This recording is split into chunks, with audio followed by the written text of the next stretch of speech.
जैसे इस समय सपना चौधरी है, वैसे ही उस समय की एक डांसर थी जिसका नाम राधा था। भगवान कृष्ण की 16,108 रानी में राधा का नाम नहीं है। श्री जी वो क्या जानते हो, हमारी स्वामिनी है, मुनि से जीते। कि राधा शब्द का वेद में तो वर्णन नहीं है, महाभारत में भी वर्णन नहीं है। हाँ, ब्रह्म वैवर्त पुराण में राधा का वर्णन जरूर है। तो पुराण तो वेद का हिस्सा हमको नहीं पढ़ाया गया।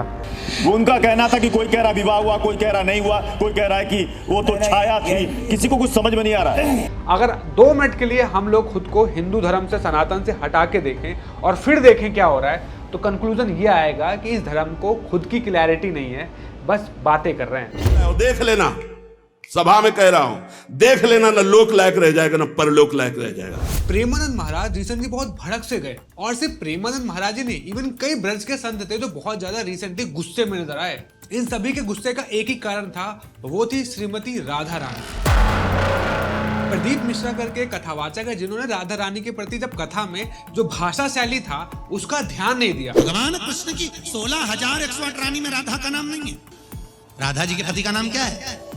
और यही कारण था कि प्रेमानंद महाराज नाराज हुए कि राधा रानी के प्रति ऐसी भाषा शैली स्वीकार्य नहीं होगी। श्री जी वो क्या जानते हो, हमारी स्वामिनी है, मुनि से जीते। ये विवाद यही समाप्त हो रहा था। प्रदीप मिश्रा जी ने माफी भी मांग ली थी, परंतु टीवी डिबेट स्टार्ट हो गया। एक बात और विशेष समझिए कि राधा जी यदि पत्नी होती तो उनके नाम के साथ श्रीमती लग सकता था, लेकिन कहीं लगा हुआ नहीं देखेंगे श्री। अब टीवी में ये डिबेट चल रहा है कि राधा रानी है या नहीं है, कृष्णा की उनसे शादी हुई थी या नहीं हुई थी। और रिसेंटली धार्मिक लाइव करके एक यूट्यूब चैनल है, वहां पर आर्य समाज से और गिव गीता इंस्टीट्यूट से कुछ लोग आए थे जिन्होंने इस टॉपिक के ऊपर भी बात करी कि राधा रानी है भी या नहीं।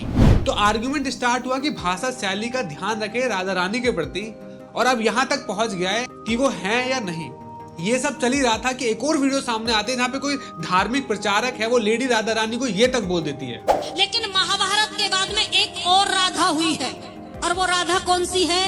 वो राधा है जैसे इस समय सपना चौधरी है, वैसे ही उस समय की एक डांसर थी जिसका नाम राधा था। तो आप देख सकते हैं कि जो धार्मिक समाज है कहीं ना कहीं कंफ्यूज ज्यादा करता जा रहा है, और भाषा शैली में कितनी ज्यादा गिरावट देखी गई। और इसी वजह से कुछ लोग ये भी कह रहे हैं कि आप लोग तो हमें कंफ्यूज कर रहे हैं, क्योंकि आप संत समाज को ही क्लियर नहीं है कि सही क्या है। बैठी हुई है ना दर्शक दीर्घा में, जो लोग बैठे हुए हैं उनको कुछ समझ में नहीं आ रहा है। उनका कहना था कि कोई कह रहा विवाह हुआ, कोई कह रहा नहीं हुआ, कोई कह रहा है कि वो तो छाया थी। किसी को कुछ समझ में नहीं आ रहा है। तो आज की इस वीडियो में इसी मुद्दे पे बात करते हैं कि भाई सनातन धर्म क्या है।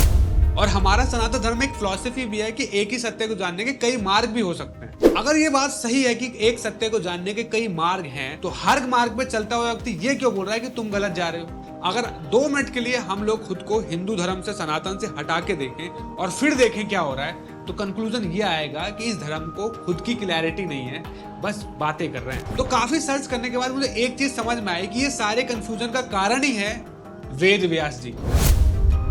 और मैं इस वीडियो में यही समझाने का प्रयास करूंगा कैसे वेद व्यास जी ही इस कंफ्यूजन का कारण भी है और वही सॉल्यूशन भी। तो मेरा नाम दीप जायसवाल, आप देख रहे हैं शिक्षार्थकम यूट्यूब चैनल। आपका स्वागत है।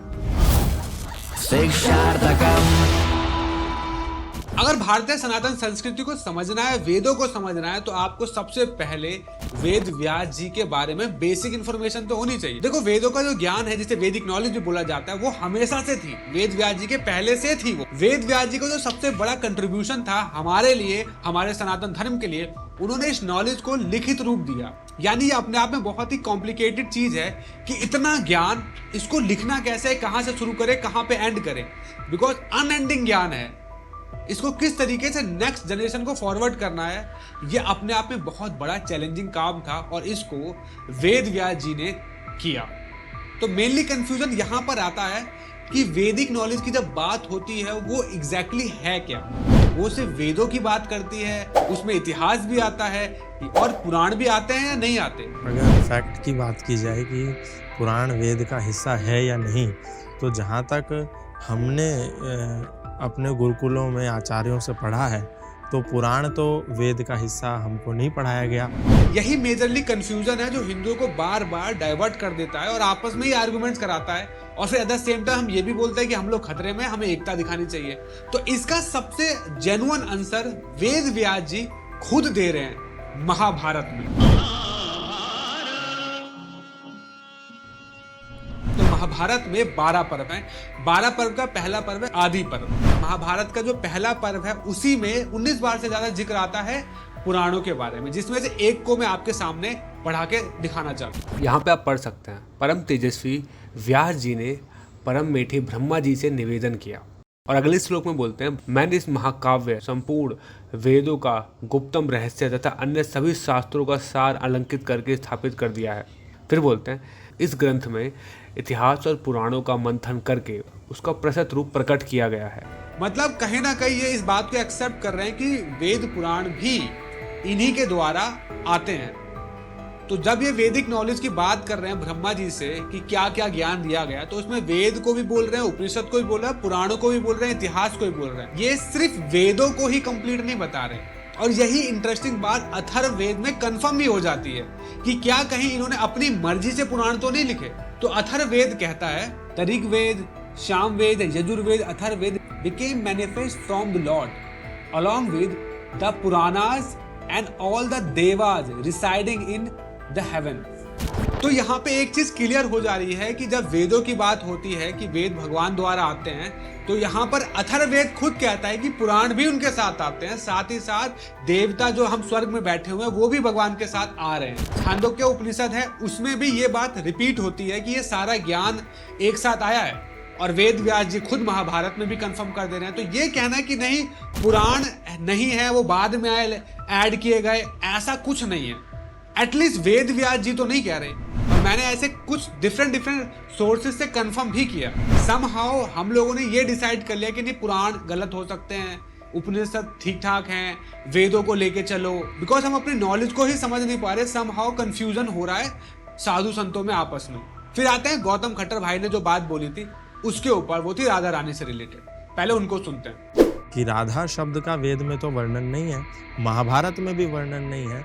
हाँ, ब्रह्म वैवर्त पुराण में राधा का वर्णन जरूर है, परंतु राधा का वर्णन होने के साथ साथ उसमें बहुत सारी ऐसी आपत्तिजनक, अभद्र, अमर्यादित भगवान श्री कृष्ण और राधा के संबंध में ऐसी बातें हैं जो मुझे लगता है कि स्वीकार्य नहीं है। हमारे देव तुल्य पूजनीय लोगों के चरित्र का दोहन कोई भी यदि पुस्तक करेगी तो मैं उस पुस्तक को नहीं मानूंगा। हाँ, हो सकता है कि उसमें बहुत सारी अच्छी बातें हों, लेकिन अगर उसमें कुछ गलत है तो मैं ये जरूर मानूंगा कि वो कालांतर पर मिलावट कर दी गई है, जो हमारे लिए स्वीकार नहीं है। गौतम खट्टर भाई से मैं इतना ही बोलना चाहूंगा कि जो अखंड भारत था ना, वो ईरान इराक तक फैला हुआ था। उतना हिस्सा गया, हमने कहा जो बचा हुआ है उसको बचा लेते हैं। फिर अफगानिस्तान चला गया, फिर पाकिस्तान चला गया, बांग्लादेश चला गया। हमने कहा नहीं बचा कुछ भारत है, इसको बचा लेते हैं। फिर कश्मीर में इश्यूज स्टार्ट हो गए, डिफरेंट एरिया में स्टार्ट हो रहे हैं। कब तक बचाते रहेंगे यार? और वही एटीट्यूड आप इधर भी बोल रहे हो कि नहीं पुराणों में गड़बड़ हो सकती है, कुछ भी हो सकता है, तो वेद बचे हुए हैं, हम इसे इसकी ओर चलते हैं, इसको बचाते हैं, ये ठीक है। भाई ऐसा नहीं होता। जस्ट बिकॉज आपको लग रहा है कि कोई चीज में गड़बड़ है, आप उसे रिजेक्ट कर दोगे क्या? भाई उसको रिक्लेम करोगे, फिर से सारे साधु संत मिलके उसमें जो गड़बड़ अगर दिखती भी है तो उसको हटाओगे, ठीक करोगे, पर ये कहोगे कि नहीं इसको छोड़ देते हैं। तो कल को ये भी कोई बोल सकता है कि वेदों में भी गड़बड़ है फिर, और इतिहास में ऐसा हो भी चुका है। इस बात को एक्सेप्ट करना पड़ेगा।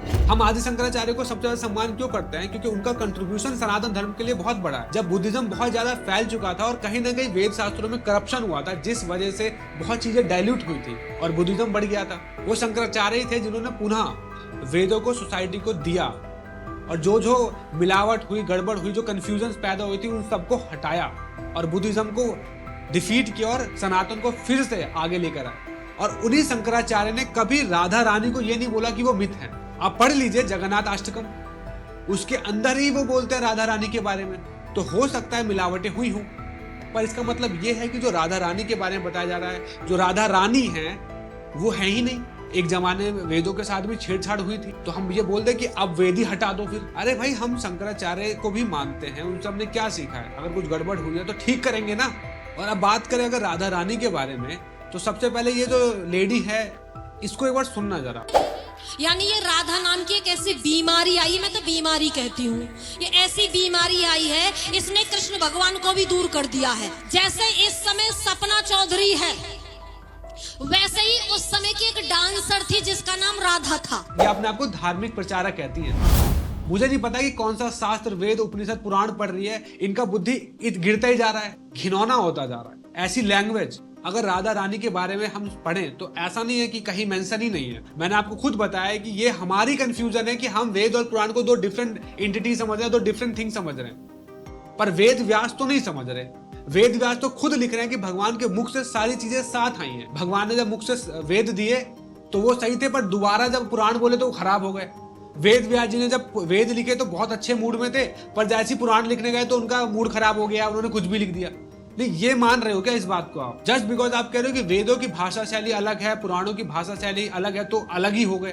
तो वेद व्यास जी को समझो ना कि उन्होंने पुराण लिखते समय वो क्या सोच रहे थे, उनका क्या समझाना चाह रहे थे। पर हमें वेद व्यास जी को नहीं जानना, मेरा गुरु क्या कहता है, मेरे आचार्य क्या कहता है, मेरे वाले ही ठीक है, बाकी दुनिया खराब। अगर आप वैष्णव आचार्य को चलो हटा भी दें जो राधा रानी को मानते हैं, अगर हम दूसरे आचार्यों की भी बात करें तो मोस्टली सभी आचार्य ने राधा रानी के एग्जिस्टेंस को माना है, पुराणों को स्वीकारा है और रिस्पेक्ट दी है। फिर चाहे शंकराचार्य हो जो जगन्नाथ अष्टकम में उनके बारे में लिख रहे हैं, फिर चाहे गुरु गोविंद साहब क्यों ना हो, वो खुद अपने गसम ग्रंथ में राधा रानी के बारे में वर्णन करते हैं, राधा कृष्ण जी के बारे में बताते हैं। तो वहां भी आप देखोगे कि राधा रानी के बारे में वर्णन आता है। तो आप ये नहीं बोल सकते कि इतिहास में कब राधा रानी ऐड हो गई। बट हमें क्या, हम तो चीप हैं। यानी ये राधा नाम की एक ऐसी बीमारी आई है, मैं तो बीमारी कहती हूँ। अब फिर बोला जाता है कि पुराणों में राधा रानी के बारे में क्यों फिर इतना अच्छे से नहीं बताया। जितना बताया उतना तो आप समझ नहीं पा रहे। फॉर एग्जाम्पल, अगर आप पद्म पुराण में ले लो तो वहां पे स्वयं कृष्ण बोल रहे हैं भगवान शिव से, ओ Rudra, if you wish to control me then seek shelter of my beloved Shri Radha. This is ultimate secret I am revealing to you, please keep it as secret. आप खुद ही देख लीजिए, पद्म पुराण में भगवान कृष्ण स्वयं रुद्र भगवान से बता रहे हैं और कह रहे हैं इसको सीक्रेट रखिए, हर कोई नहीं समझ सकता। उसके बाद और चलते हैं तो स्कंद पुराण देख लीजिए। Shri Yamuna ji says the soul of Shri Krishna is Shri Radha Rani and I have become her maid servant. This is the glory of Sri Radha Rani's service attitude that I never experienced that agony in the separation of Sri Krishna, because Sri Krishna is always dwell with Sri Radha in eternal Nitya Vihar in Vrindavan। अगर आप शिव पुराण की बात कर ले तो वहां भी भगवान शिव माता पार्वती को बोल रहे हैं कि वो राधा रानी श्री कृष्ण की पत्नी है। यहाँ माता राधा का जन्म हुआ जो कृष्ण की पत्नी होंगी, ऐसा प्रमाण शिव पुराण के रुद्र संहिता के पार्वती खंड के दूसरे अध्याय के 40वें श्लोक में। तो इवन हमारे देवास हो, भगवान शिव से लेके अदर्स, कोई भी राधा रानी को या पुराणों को रिजेक्ट नहीं कर रहा, लेकिन बहुत कॉन्शियसली राधा रानी के बारे में बात कर रहे हैं। ऑफ कोर्स गुप्त रखने की बात की गई है, उसका भी रीजन मैं बता देता हूँ क्यों। सिंपल सा रीजन है, हर व्यक्ति इतनी प्योर कॉन्शियसनेस नहीं रखता कि वो राधा रानी जैसे तत्व को समझ पाए। For example, captain Anshuman Singh को देख लो, जब वो वीर गति को प्राप्त हुए, एक आर्मी ऑफिसर, जब उनकी पत्नी को कीर्तिमान चक्र दिया गया तो उनकी फोटो पे लोग कमेंट कैसे कर रहे हैं, इतने वाहियात कमेंट्स आ रहे हैं, बहुत सुंदर है, इसका नंबर दे दो, क्या लगती है, मतलब मैं बोलना नहीं चाह रहा। तो ये सोसाइटी कॉन्शियसनेस है। अब इसके सामने ऐसे सेंसिटिव सब्जेक्ट को आप अगर दिखाओगे भी तो वो कैसे रिसीव करेगा? वो रिसीव बताओ कैसे करेगा? वो इस लेडी की तरह रिसीव करेगा और फिर आएगी आपको शर्म। ये लेडी जीता जागता उदाहरण है कि हर लीला हर तत्व सबको नहीं बताया जा सकता, मंद बुद्धि आदमी उसको गलत ही समझेगा। अब फाइनल चीज पे हम बात करते हैं कि जितने भी लोग हैं बार बार ये बोलते हैं कि भाई अगर आप राधा रानी के इतने बड़े भक्त हो तो सबसे बड़ा जो वैष्णव ग्रंथ है वो है भागवत पुराण, उसके अंदर राधा रानी के बारे में वर्णन क्यों नहीं आता? तो इसका उत्तर भागवतम पुराण में ही है। भागवतम पुराण स्टार्ट ऐसे होती है कि एक सुत गोस्वामी है जो 80,000 ऋषि के सामने बैठे हैं, उनमें से एक ऋषि है सौनक ऋषि। सौनक ऋषि एक सवाल बोलते हैं। वेद व्यास जी के पुत्र सुक गोस्वामी ने राजा परीक्षित जो अर्जुन के पोते हैं उनको भागवत सुनाई थी। वही भागवत उसी भाव के साथ आपने भी सुनी थी और अब हमारी इच्छा है कि आप हमें भी उसी भाव को के साथ सुनाएं। अब बताएं यहाँ पे कंफ्यूजन क्या आती है। जो वेद व्यास जी के पुत्र हैं सुख गोस्वामी जी, वो राधा रानी के बहुत बड़े भक्त बताए जाते हैं और उनके सर्वेंट दास के रूप में बताए जाते हैं। वो डायरेक्ट कभी नाम नहीं लेते। तो जितने भी ऋषि लोग थे उन्होंने बोला कि जिस भाव से उन्होंने सुनाई उसी भाव से सुनाइए। तो जो भागवतम लिखी गई थी ना वेद व्यास जी द्वारा, वो सुख गोस्वामी के उसी भाव के साथ लिखी जाती है। तो उन्होंने नाम लिया ही नहीं राधा रानी का डायरेक्ट, इनडायरेक्टली तो बहुत जगह नाम है पर डायरेक्ट नहीं लिया। लेकिन अगर आपका सवाल यह है कि मेन भागवतम पुराण में डायरेक्ट राधा रानी का नाम नहीं आया तो वो है ही नहीं, तो भी आप मूर्ख हैं। वेद व्यास जी ने और भी पुराण लिखे, चाहे वो मार्कंडेय पुराण हो, शिव पुराण हो, स्कंद पुराण हो, पद्म पुराण हो। इन सभी पुराणों में राधा रानी के बारे में वर्णन आता है। भागवतम पुराण थोड़ा सा सुख गोस्वामी के भाव को लेके चलता है, और सुख गोस्वामी कभी भी राधा रानी का नाम नहीं लेते, इसलिए वो नाम नहीं लेते। और वेद व्यास जी इस चीज का सम्मान करते हैं और वो उन्हीं के भाव को लिखते हैं, इसलिए इस वाले पुराण में वेद व्यास जी ने नाम नहीं लिखा, लेकिन अन्य पुराणों में वेद व्यास जी नाम लिख रहे हैं। तो मेजर कंफ्यूजन अब यहाँ ये आ जाता है कि जो शिव जी को मानता है वो कह रहा है मैं तो शिव पुराण ही पढ़ूंगा, अदर्स मेरे लिए मैटर नहीं करते। कोई कहता है मैं तो भागवत वाला हूं, अदर्स मैटर नहीं करते। कोई कहता है हमने तो वेद पिक कर लिए जी, हम अब किसी को नहीं मानेंगे। और यही सबसे बड़ा कंफ्यूजन है, क्योंकि वेद व्यास जी जब वैदिक नॉलेज कहते हैं तो वो सभी पुराण, उपनिषद और इन सभी को एक कहते हैं। हमने समय के साथ इसको इतना बंटवारा कर दिया कि भाई इतना वाला ही ओरिजिनल है, इतना वाला ही ओरिजिनल है। यही से कंफ्यूजन स्टार्ट होती है, आर्गुमेंट्स बनते हैं। इसलिए मैंने बोला कि वेद व्यास के इन ग्रंथों को लेकर अगर आपको कंफ्यूजन है तो सोल्यूशन भी वेद व्यास जी ही देंगे। और वेद व्यास जी इसका आंसर खुलेआम दे रहे हैं, चाहे वो अथर्ववेद हो, महाभारत हो या अन्य पुराण उपनिषद की सारी चीजें है एक ही। वो राधा रानी के एग्जिस्टेंस पे सवाल नहीं उठा रहे, वो उनको वर्शिप कर रहे हैं। और सबसे इंपॉर्टेंट रीजन, प्रेमानंद महाराज जी का नाराज होने का गुस्सा भी एकदम सही है, क्योंकि जिस तरीके से भाषा शैली आज राधा रानी को लेकर बोली जा रही है वो वाकई स्वीकार्य तो बिल्कुल नहीं है, बल्कि ऐसे लोगों को डायरेक्ट हमें एक्सपोज करना चाहिए, मेरा ऐसा मानना। आई नो आपके अभी और भी सवाल होंगे, आप कमेंट बॉक्स में पूछ सकते हैं, हम जितना हो सके अच्छे से प्रयास करेंगे आपको उत्तर देने का। तो आज की वीडियो यही समाप्त। थैंक यू सो मच देखने के लिए। आप हमें फाइनेंशियली डोनेट करके सपोर्ट कर सकते हैं, बिकॉज हमारा प्रयास है जल्दी कुछ और इंटरेस्टिंग शॉर्ट फिल्म्स लाने का जन्माष्टमी के लिए, तो आप सहायता चाहिए। बाकी आप चैनल को सब्सक्राइब करके, वीडियो को शेयर करके भी हमारी मदद कर सकते हैं। Thank you so much. हरे कृष्णा। शिक्षार्थकम्